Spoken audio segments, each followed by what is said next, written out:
qué duro, qué duro.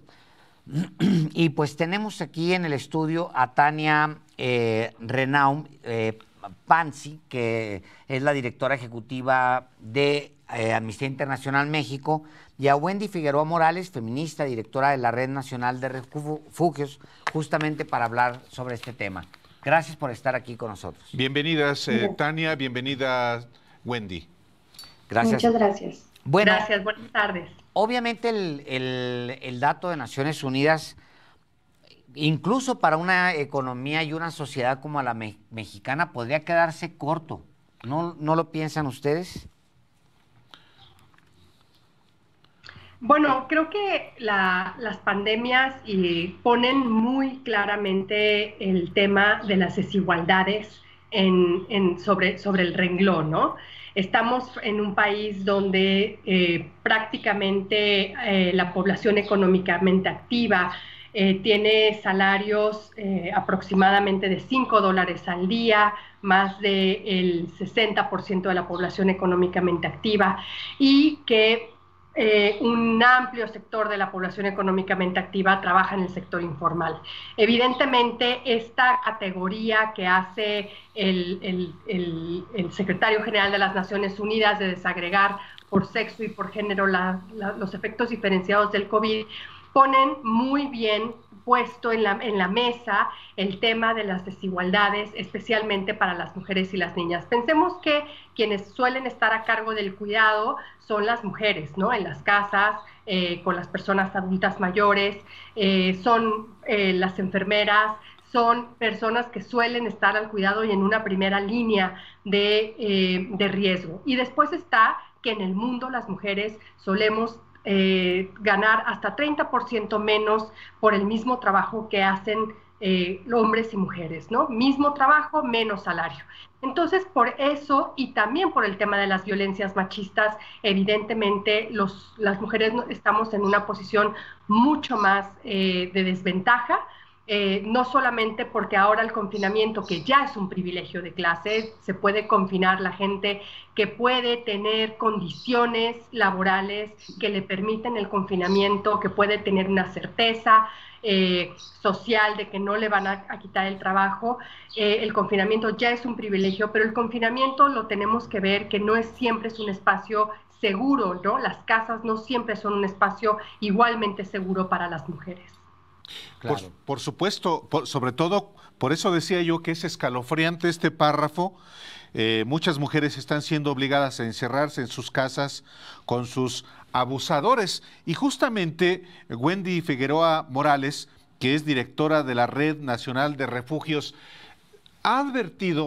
se advierte que hay un aumento de mujeres que solicitan ir precisamente a esos refugios en esta etapa de confinamiento porque ahí están en su domicilio los que abusan de ellas.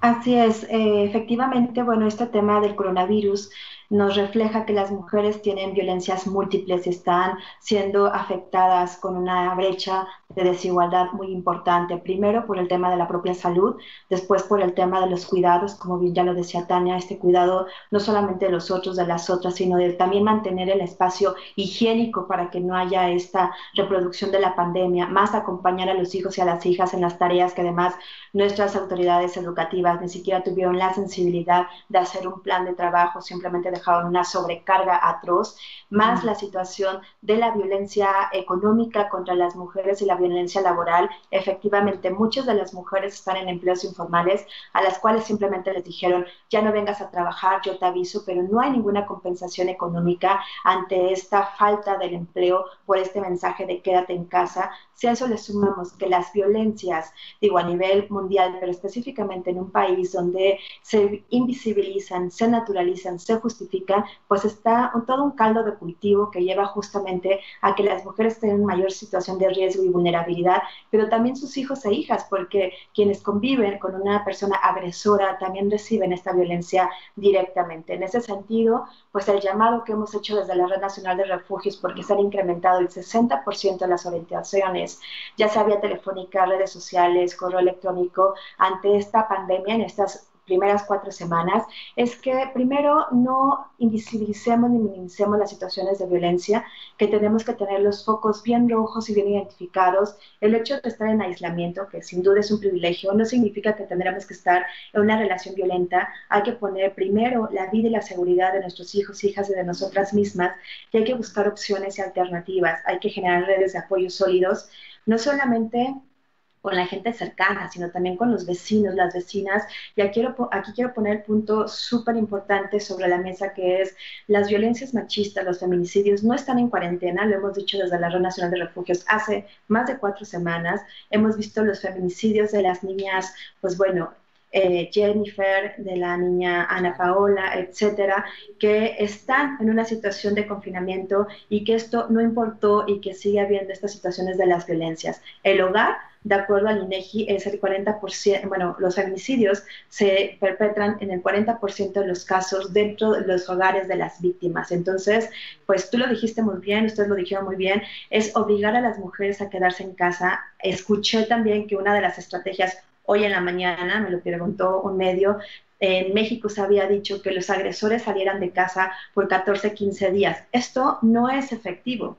Esto no es efectivo, al menos de que haya todo un mecanismo de protección en las casas de las mujeres, niños y niñas, para que prohíban que el agresor regrese. Acuérdense que el agresor conoce el espacio habitacional y puede irrumpir a este si no hay una protección, y pondría en mayor riesgo la vida y seguridad de las mujeres. Me parece que son estrategias no transversales con perspectiva de género, que no se ve la base del iceberg, y que eso podría tener muchísimo mayor riesgo y consecuencias, pensando en que es una estrategia efectiva, es una estrategia revictimizante, que ya lo hemos visto en otros países. Y creo que México, y con esto concluyo mi primera participación, México tiene una gran oportunidad con el COVID-19 de aprender y de hacer acciones realmente puntuales y afirmativas para garantizar la vida y la seguridad de todas las mujeres, niños y niñas. Y tiene 2 retos. Uno, salir de esta contingencia del COVID-19 con los menos decesos posibles, pero también salir de esta contingencia con los menos números de feminicidios y violencias contra las mujeres. Claro. Y eso se está invisibilizando. Bueno, la mujer, pues normalmente, digamos, en condiciones no extremas como las que estamos viviendo, pues gana menos, por lo tanto ahorra menos, realiza los trabajos más inseguros, y esto lo dice Naciones Unidas, y vive cada vez más cerca del nivel de pobreza. Incluso dentro de su mismo núcleo familiar, la mujer enfrenta una condición de desigualdad mayor que la del hombre. Y pues esto ahora se ha exacerbado pues con la pandemia. La pandemia parece que, o esta gran crisis parece que exacerbó todos los males del planeta, incluyendo estas grandes desigualdades, Tania. Efectivamente, estamos hablando de la pandemia dentro de la pandemia. Claro. Y creo que una de las cosas fundamentales que tendríamos que plantearnos es qué sigue después del coronavirus. Porque es muy tentador pensar que los estados van a tener que hacer unos ajustes presupuestarios importantísimos después de este parón económico que está representando para las economías de prácticamente todos los países de la Tierra, ¿no? Y puede ser tentador recortar derechos sociales, recortar derechos, presupuestos para la inversión de derechos humanos y para la inversión de las prevenciones de las violencias machistas. Hay que recordar que prácticamente la sentencia Campo Algodonero contra México, que fue el antecedente más importante jurídico que ya mandataba al Estado mexicano a tener una política de prevención, este año va a cumplir 12 años. Y no hemos logrado tener políticas de prevención transeccionales con criterios medibles, cuantificables, que podamos tener el lujo, ¿no?, de pensar en una política sustentable que dé resultados concretos. Hoy estamos viviendo en la pandemia de la violencia, dentro de la pandemia del COVID, con políticas que tienen que ser de manera urgente atendidas. Y una de las cosas que ayer nos pronunciamos, la Red Nacional de Refugios, X Justicia para las Mujeres y Amnistía Internacional, fue justamente en la emergencia de dotar de recursos a los refugios, que aún cuando ayer ya se publicaron los lineamientos para este ejercicio presupuestal, no se han publicado o todavía no es claro cómo se van a dar los recursos de manera rápida a los refugios. Hay que pensar que los refugios de alguna manera sustituyen los espacios seguros que no tenemos las mujeres dentro de nuestro ámbito privado, pero también debemos pensar que los refugios hacen una labor fundamental porque hacen una labor que el Estado tendría que estar haciendo, que es el cuidado y la salvaguarda de las mujeres y de su integridad y de su vida. Entonces, hoy, en una pandemia como la del COVID-19, nos enfrentamos a que no tenemos estrategias de prevención claras, no tenemos servicios rápidos y eficientes. Después del comunicado de prensa que emitimos el día de ayer, en Amnistía Internacional recibimos el día de hoy una carta de la CONAVIM, de quien dirige la CONAVIM, de la Comisionada Nacional, y nos explicaba en esa carta que todos los servicios de justicia para las mujeres, todos los centros de justicia para las mujeres están operando en un horario regular porque son considerados servicios indispensables para la población. Las fiscalías igualmente están operando en un horario regular y nos ha alegrado escuchar esta noticia porque teníamos otras informaciones, pero viniendo de quien viene la información, estamos ciertas de que los centros de justicia para las mujeres, que debe ser un primer puerto de llamados, si así ellas lo desean, están en operación regular y están en operación constante durante esta pandemia. Wendy, hay una red nacional de refugios, son 29 y hay 9 casas de emergencia, pero todavía no hay una transferencia de recursos públicos por parte de la Secretaría del Bienestar y que están previstos en el presupuesto de egresos. ¿Ustedes saben cuándo serán aplicados estos recursos? Sí, claro, solamente aclarar, en la Red Nacional de Refugios hay 69 espacios de atención, protección y prevención, que justamente son los 29 refugios más 28 centros de atención externa que son parte de estos lineamientos y que acceden precisamente a este presupuesto. Y bueno, lo que sabemos actualmente es, de acuerdo a los lineamientos que están publicados, es que una vez que los refugios firmen su convenio de colaboración, van a recibir la primera administración, es decir, ni siquiera todo el recurso, la primera administración de no más de los 30 días hábiles posteriores a esta firma. Esto es grave y hemos hecho un llamado justo en el comunicado que hacemos referencia entre las 3 organizaciones, pero también como Red Nacional de Refugios hemos hecho un llamado para que los tiempos de Hacienda se disminuyan. No podemos poner en riesgo justamente la operación de los refugios, ya como bien decía Tania, todos los mecanismos que se llevan a cabo son mecanismos hasta hoy día efectivos para prevenir los feminicidios. ¿Y en qué estatus estamos? Actualmente varios refugios ya presentaron sus proyectos y esto significaría que ya el Instituto Nacional de Desarrollo Social tendría que estar pensando en instalar las mesas de evaluación, que es el siguiente paso, después evaluar los proyectos, después hacer los ajustes de esos proyectos, que los refugios hagan sus ajustes, que se aprueben esos ajustes, que se firme el convenio y después llega el presupuesto. Entonces, la realidad es que ahorita los refugios estamos operando al 100%, no hemos detenido ninguna acción, hemos seguido atendiendo porque nuestra prioridad son los derechos de las mujeres, sus hijos e hijas, y se supone que somos servicios esenciales, pero el presupuesto no baja. Nos dicen que, bueno, estos 30 días hábiles es porque son los tiempos de Hacienda. Nosotras exhortamos a Hacienda para que este periodo se reduzca al 50%, porque si pensamos positivamente y el primer refugio firma convenio el 15 de abril y son estos 30 días, estarían recibiendo el presupuesto en mayo, a mediados de mayo, y esto es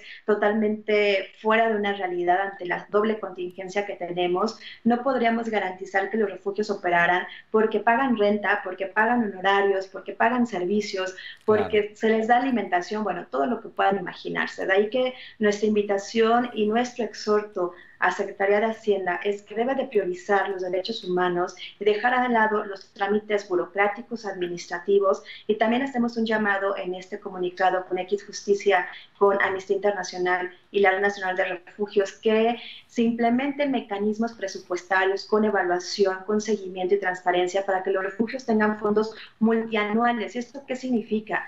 Que año tras año estamos luchando por un presupuesto que es a favor de los derechos de las mujeres, pero además participando en proyectos. Y me parece lamentable que la vida de las mujeres, sus hijos e hijas, se pongan a una participación de proyectos. Tendremos que hacer una política de Estado porque los derechos no se negocian, los derechos se garantizan, y el derecho a una vida libre de violencia tendrá que estar en apego a un presupuesto de Estado, obviamente garante de esta continuidad de un refugio y sus centros de atención externa.